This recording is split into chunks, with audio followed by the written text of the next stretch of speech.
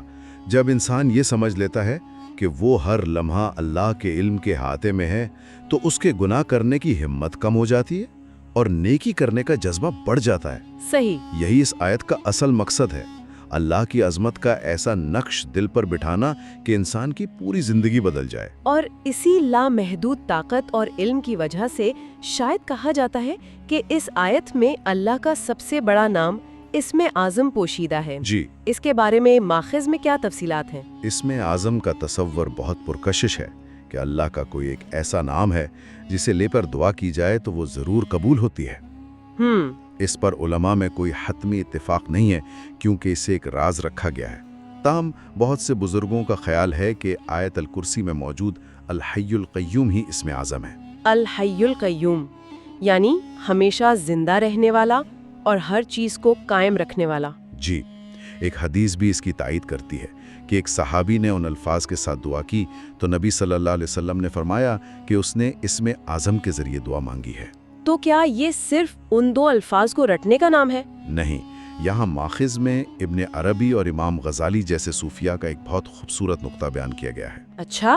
وہ کہتے ہیں کہ اسم اعظم کوئی جادوئی لفظ نہیں بلکہ اللہ کی معرفت اور اس کے ساتھ تعلق کی کیفیت کا نام ہے۔ ایک کیفیت، مطلب یہ جاننے کی چیز نہیں، بننے کی چیز ہے۔ اپنی ذات کو اللہ کی لافانی ذات سے جوڑتا ہے تو اسے حقیقی زندگی کا شعور ملتا ہے۔ اور القیوم؟ القیوم کا مطلب ہے سب کو تھامنے والا۔ جب انسان یہ مان لیتا ہے کہ اسے اور پوری کائنات کو صرف اللہ نے ہی تھام رکھا ہے تو وہ غیر اللہ کے خوف اور امید سے آزاد ہو جاتا ہے۔ تو اس کا مطلب یہ ہوا کہ اسم اعظم ہر شخص کے لیے اس کے روحانی درجے کے مطابق الگ ہو سکتا ہے، یہ کوئی ایک فارمولا نہیں ہے۔ جی، یہ اللہ کے ساتھ ایک ذاتی تعلق کی گہرائی ہے۔ امام غزالی کہتے ہیں کہ یہ پاک دل میں ہی گونجتا ہے۔ جب انسان کا دل دنیا کی محبت سے پاک ہو کر صرف اللہ کی یاد سے آباد ہو جاتا ہے تو اس کی زبان سے نکلا ہوا ہر نام ہی اسم اعظم کا اثر رکھتا ہے۔ تو اصل چیز الفاظ کا ورد نہیں بلکہ اس کیفیت کو اپنے اندر پیدا کرنا ہے جس کا یہ الفاظ بیان کر رہے ہیں۔ بالکل۔ ہم نے کائنات کی وسعت اور اسم اعظم کے فلسفے پر بات کی، اب ذرا اس کے عملی پہلو کی طرف آتے ہیں۔ روزمرہ زندگی کے لیے اس کے کیا فوائد بتائے گئے ہیں؟ سب سے بڑا اور مشہور فائدہ تو ایک حدیث میں بیان ہوا ہے جی کہ جو شخص ہر فرض نماز کے بعد آیت الکرسی پڑھنے کا معمول بنا لے، جی اس کے اور جنت کے درمیان صرف موت کا فاصلہ باقی رہ جاتا ہے۔ صرف موت کا فاصلہ؟ جی، یعنی جیسے ہی اس کی روح جسم سے نکلے گی جی وہ سیدھا جنت میں جائے گا۔ یہ ایک بہت بڑی ضمانت ہے۔ یہ تو ایک ناقابل تصور نام ہے، لیکن اس کے لیے یقیناً صرف زبان سے پڑھ لینا کافی نہیں ہوگا۔ یقیناً نہیں، شرط وہی ہے جو ہم پہلے بھی بات کر چکے ہیں، اسے سمجھ کر اور اس کے معنی کو دل میں اتار کر پڑھنا۔ جب آپ ہر نماز کے بعد اس آیت کو پڑھتے ہیں جی تو آپ دراصل اللہ کی حاکمیت کے 5 بنیادی اصولوں کا اقرار کر رہے ہوتے ہیں۔ یہ ایک طرح سے اللہ کے ساتھ اپنے عہد کی تجدید ہے۔ بالکل۔ کیا آپ ان اصولوں کی کچھ وضاحت کر سکتی ہیں؟ مثال کے طور پر آیت کا ایک حصہ ہے لا تأخذہ سنۃ ولا نوم۔ جی، اسے نہ اونگ آتی ہے نہ نیند۔ یہ ایک بہت اہم نقطہ ہے۔ وہ کیسے؟ دیکھیں، ہم انسان کمزور ہیں، ہم تھک جاتے ہیں، سو جاتے ہیں، غافل ہو جاتے ہیں۔ صحیح۔ ہمارے محافظ، ہمارے حکمران سب نیند اور غفلت کا شکار ہو سکتے ہیں، لیکن ہمارا رب وہ ہے جسے ایک لمحے کے لیے بھی اونگ نہیں آتی۔ وہ ہر آن ہر لمحہ پوری کائنات کے نظام کو چلا رہا ہے۔ جی، یہ احساس انسان کو بے پناہ تحفظ اور سکون دیتا ہے کہ اس کا نگہبان کبھی غافل نہیں ہوتا۔ اور ایک اور جملہ ہے لہو ما فی السماوات و ما فی الارض۔ اسی کا ہے جو کچھ آسمانوں میں اور زمین میں ہے۔ یہ بظاہر ایک سادہ سا جملہ ہے لیکن اس کے معنی بہت گہرے ہیں۔ یہ جملہ ہماری ملکیت کے پورے تصور کو بدل دیتا ہے۔ یہ جسم، یہ صحت، یہ اولاد، یہ مال، یہ گھر، یہ عہدہ، کچھ بھی ہمارا نہیں ہے۔